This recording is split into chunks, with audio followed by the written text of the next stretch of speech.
So a few months ago, a friend recommended that I go off coffee for a month. Now, I love coffee, but I thought it'd be a great idea, and so I did. At the end of the month, I saw that I'd saved around $70 just on coffee. I looked into it further and discovered that Australians spend $2.5 billion a year on roast and grind coffee.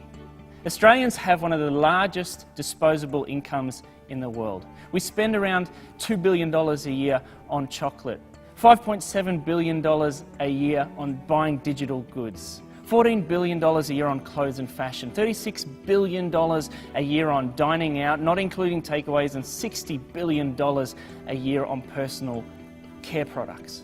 Contrast that against the 1.1 billion people in the world that don't even have access to safe drinking water. Now, most of these people spend around 3 hours a day travelling from their village out to wells and dams and lakes, getting water that's just going to make them sick. In fact, 80% of all deaths are water related, and it kills more people than war and violence alone. And these women and children that are fetching this water are suffering from abuse and harassment as they travel. And these kids could just as well be in school, which leads us to our next dilemma. There are still 150 million children in the world that don't even have access to education. So I got thinking, what if a group of us say no to something that we want so others can say yes to something that they so desperately need? And so we came up with the No.VEMBER challenge.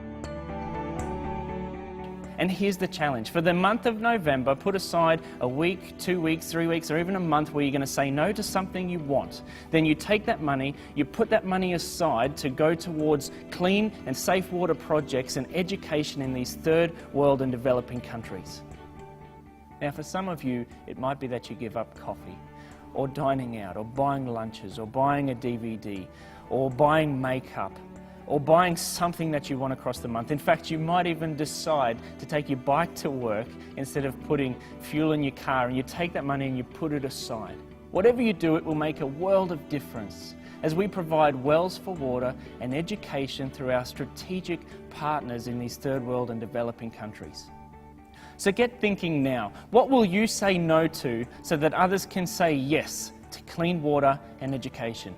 So if you haven't done it yet, please visit no.vember.org.au and leave a comment in the I'm In section. And in November, there'll be a place that you can donate your money that you've put aside and even request a tax-deductible receipt.